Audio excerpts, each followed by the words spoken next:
c'est notre nouveau rendez-vous une fois par semaine. On va faire le décryptage psychologique d'un drame d'actualité. Et aujourd'hui, nous allons voir le cas d'un couple qui part faire une randonnée et escalader une montagne. Et finalement, il abandonne sa femme en pleine montagne et on ne retrouvera sa femme que le lendemain. La prochaine fois que ton mari t'emmène à la plagne, réfléchis à cette histoire. Je vous parle aujourd'hui de l'affaire Kerstin et Thomas. Ce couple est composé de Kerstin qui a 33 ans et de Thomas qui a 36 ans, qui lui est plus expérimenté dans les ascensions. Et au passage, la montagne est une excellente image pour plein d'autres choses dans la vie. Le 18 janvier 2025, donc il y a à peu près un an, il décide de gravir le Grossglockner, le sommet le plus élevé d'Autriche. Le cas d'ailleurs après sera jugé par la justice autrichienne. Mais on se concentre sur la partie psychologique aujourd'hui. Le décor est magnifique, malheureusement en montagne, une erreur peut se payer très cher. Commençons par la chronologie des événements avant de faire l'étude psychologique. Leur départ le matin est un peu trop tardif. Ils auraient dû partir à 4h45 du matin. Ils ne partent réellement qu'à 6h45. 2 heures de retard en plein hiver en haute montagne. Les conditions sont extrêmes. Température ressentie, moins 21 degrés Celsius, vent 75 km/h, terrain glacé, visibilité réduite. Cette ascension aurait dû être terminée bien avant la nuit, mais ça n'a pas été le cas. Vers 18h, une webcam installée en haute montagne capte leur lampe frontale. Ils sont encore beaucoup trop hauts et surtout beaucoup trop tard. À cette heure-là, ils auraient déjà dû être beaucoup plus bas. À 21h15, des témoins de leur randonnée et des gens de leur entourage s'inquiètent. La police est alertée, quelque chose ne va pas. À 22h50, l'hélicoptère survole la zone. Aucun signal lumineux, aucune demande de détresse, aucune réponse aux appels téléphoniques sur leurs 2 téléphones. À peu près vers minuit, c'est le point de rupture. Kerstin est épuisée, désorientée et glacée. Elle est encore à 50 mètres du sommet, mais elle n'a plus aucune force. Cette information-là, on l'a découverte, bien évidemment, longtemps après. Parce que pour l'instant, la seule chose qu'on sait, c'est qu'à 22h50, il y a l'hélicoptère qui survole la zone, et qu'à minuit 30, il y a enfin un contact avec la police. Thomas décroche enfin à l'un des appels. Il tente de comprendre la situation, puis il raccroche et il met le téléphone en silencieux. Impossible d'arriver à le joindre de nouveau. Vers 2h du matin, arrive une décision qui est incompréhensible de la part de la police, mais même de tout le monde encore aujourd'hui. Thomas redescend seul, laissant Kerstin immobile en pleine hypothermie. À 3h40 seulement, c'est-à-dire 1h40 après avoir quitté Kerstin, il appelle enfin les secours. Et à 10h10 du matin, dénouement, on retrouve enfin le corps de Kerstin. Depuis quelques jours, Thomas est mis en examen pour homicide involontaire par négligence grave. Le procès aura lieu, lui, début d'année 2026. Et il risque jusqu'à 3 ans de prison. Pour l'instant, la justice n'a rendu aucun verdict. Thomas conteste l'accusation et pour l'instant, je vous le rappelle, quoi que vous pensiez de cette histoire, il y a toujours présomption d'innocence. Avant de passer à la partie psy, voyons quels sont les éléments à charge, selon l'accusation. Tout d'abord, l'accusation dit qu'il y a mauvaise préparation.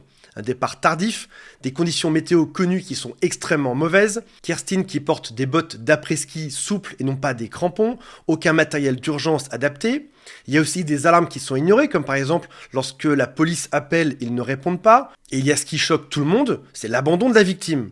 Il descend seul en pleine nuit, il met 1h40 avant d'appeler les secours et Kerstin n'est pas couverte et pas protégée du vent. Voyons maintenant les éléments de la défense.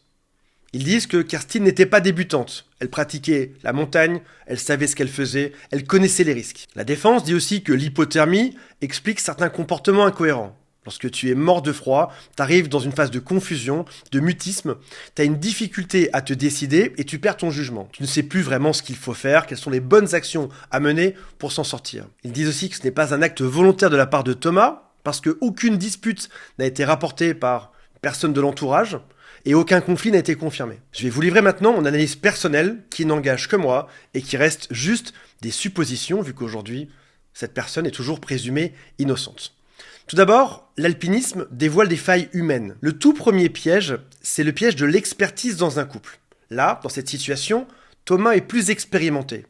Kerstin, elle est passionnée, mais elle lui fait confiance. C'est lui son modèle de référence. C'est lui qu'elle doit suivre. Pensez peut-être à d'autres situations dans votre couple, dans des expériences précédentes, où vous avez suivi l'autre, homme ou femme, parce qu'il s'y connaissait plus, jusqu'à parfois se mettre en danger. Soirée alcoolisée, prise de stupéfiants, monter dans une voiture. Mais ça peut être aussi sur des choses qui sont de l'ordre de faire un mauvais investissement, croire l'autre. L'un des deux est référence, on va le suivre. Il y a ensuite 3 effets psychologiques, 3 biais cognitifs qui se suivent. Le premier, c'est un biais d'engagement. Ils étaient très près du but, et peut-être trop près du but pour renoncer. Ils étaient en l'occurrence à seulement 50 mètres du sommet, c'est-à-dire quasiment arrivés. Ils avaient fait tout ce chemin, tout ce voyage, toute cette marche, toute cette escalade pour y arriver. Et dans ce genre de situation, il est fréquent qu'on minimise le danger et qu'on se dise « Allez, on est déjà parti, on y est presque, on va continuer tant bien que mal, on va y arriver ». Mais il y a un deuxième effet qui va suivre celui-ci, c'est la spirale d'objectifs partagés. Peut-être que Kerstin voulait suivre, Thomas voulait mener, et ensemble ils se sont mutuellement empêchés de se dire « On arrête ». Ils étaient dans ce même projet commun. Pensez encore une fois à votre couple. Peut-être que vous avez déjà eu ce genre de projet commun. Par exemple, le plus classique étant « on va avoir des enfants ensemble ». Alors que même le couple se délie, alors qu'il y a des difficultés, alors qu'on ne s'entend plus, alors que ça ne fonctionne plus. On reste bloqué sur un objectif partagé. Promis, c'est la dernière fois que je fais un lien entre cette affaire sordide et votre propre vie, mais j'aime bien le truc, je trouve qu'il y a des analogies dingues entre une vie de montagne dans un terrain dangereux et notre vie de tous les jours. Troisième effet, ici, il s'appelle l'effet de tunnel. Il y a une seule option, on ne voit rien d'autre, comme dans un tunnel, et on avance même si c'est la mauvaise option. Et j'ai menti, encore une fois, dans un couple. Combien de fois est-ce qu'on s'est empêché de voir d'autres options, d'autres fonctionnements, d'autres possibilités sur des décisions importantes du couple? Des décisions pour votre logement, pour les enfants, pour votre santé, pour votre famille, pour votre travail. On est à deux, on est sous stress et le cerveau va réduire le champ des possibles. On continue, on y est presque, on va gérer, ça va le faire et on ne voit plus que cet objectif. En 5e point, il y a bien évidemment l'hypothermie pour ceux qui en ont déjà fait l'expérience et je ne défends personne, je fais juste une analyse psychologique sans être pour l'accusé ni pour la défense, ils feront leur travail. L'hypothermie va altérer la logique, bloquer la parole, provoquer des décisions incohérentes, comme des situations qui sont stressantes à répétition. Tu sors avec une personne qui est perverse narcissique, tu es sous stress, tout d'un coup tu retrouves quasiment les mêmes étapes. Sous stress, ta logique devient floue, tu arrives moins à parler, tes décisions deviennent incohérentes, tu t'y retournes, tu sais même plus pourquoi à la fin. En 6e point, on pourrait se dire, pourquoi est-ce que Thomas descend seul? Parce que c'est la chose qui a choqué toute l'opinion publique. Pourquoi est-il descendu seul sans elle? Pourquoi n'a-t-il pas appelé? Pourquoi n'a-t-il pas fait un signe à l'hélicoptère? Et il faut comprendre la psychologie du stress extrême qui pousse, encore une fois, à faire des décisions illogiques. Ton cerveau, par exemple, veut sortir de la zone de danger. Il veut peut-être capter du réseau pour passer un coup de fil à la police. Ou encore, il se dit, allez, je vais descendre vite, je vais revenir vite aussi, et il va surestimer d'un coup sa vitesse, son poids, le froid, la distance. On le retrouve dans d'autres affaires. C'est pas forcément intentionnel, ça peut être simplement un acte de survie. Ton cerveau t'emmène à des formes d'illusion et pour survivre, voici la décision.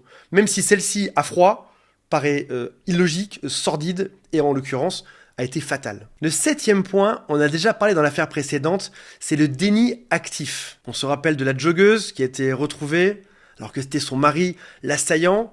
Et il était dans un déni actif. Il a participé aux recherches, il a fait une émission où il pleurait.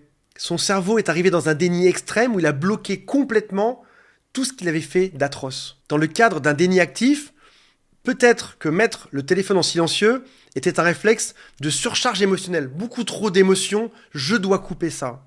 Je garde le contrôle, il n'y a rien de grave, tout peut s'arranger, il suffirait juste que... Ajoute à ça un froid extrême et t'as un être humain qui est complètement perdu dans la montagne. Et en 8e point, je dirais qu'il y a une suite d'erreurs, un enchaînement d'erreurs. La plupart des gens en haute montagne disent qu'un accident n'arrive pas pour une seule erreur, mais pour la somme, le cumul de plusieurs petites erreurs qui vont créer elles-mêmes plusieurs événements un peu plus graves qui peuvent mener à des choses fatales. Alors où en est l'enquête aujourd'hui? Les enquêtes en haute montagne sont extrêmement longues, donc probablement que la justice tranchera mi-2026. Et aujourd'hui, la seule chose qu'on a, ce sont des faits, des incohérences observables, et des hypothèses. Voilà mes amis, dites-moi si ça vous intéresse, si vous voulez d'autres vidéos sur le sujet. Pour ma part, je suis passionné de ça. En voyant les pires situations humaines, l'extrême, on se comprend souvent mieux soi-même. Je pense notamment au cas des relations avec une personne qui est perverse narcissique. Beaucoup de clients, beaucoup d'élèves m'ont dit « je comprends pas pourquoi j'ai agi comme ça. Ça me ressemblait pas. » Un homme m'a dit un jour « je me retrouvais à me taper la tête contre un placard. Je ne savais pas pourquoi. Il avait aucun acte de violence dans sa vie avant, aucun acte après. Juste que cette situation l'a mis là-dedans. Et il s'en est voulu pendant des années de craquer, d'en venir à taper dans les murs, à ne pas comprendre ce qui se passait. C'était un chef d'entreprise, adoré par ses employés, quelqu'un de très calme. Et la situation, et la personne perverse, avait réussi à le mettre dans cet état. Et ma pensée la plus profonde là-dedans, c'est qu'en voyant le pire, on comprend que une personne normale peut arriver dans des situations extrêmes. Et le cerveau humain est quelque chose de complexe et fascinant qui dépend de beaucoup d'éléments qu'on voit dans ce genre de vidéos. Si jamais vous souhaitez que je fasse d'autres vidéos, dites-le moi. Encouragez-moi. Je sais qu'elles changent un peu par rapport au format des autres vidéos sur cette chaîne. À moi, elles me plaisent beaucoup. Peut-être qu'à vous, elles ne vous plaisent pas. Ou peut-être qu'elles vous plaisent beaucoup aujourd'hui aussi. Donc, simplement dites-le moi, mettez un pouce, mettez-moi un commentaire et je saurai si on continue ou pas. Et à tous ceux qui trouvent ça bizarre que je fasse des blagues dans une vidéo sordide, c'est comme ça. On pourra pas faire autrement. Ce sera comme ça.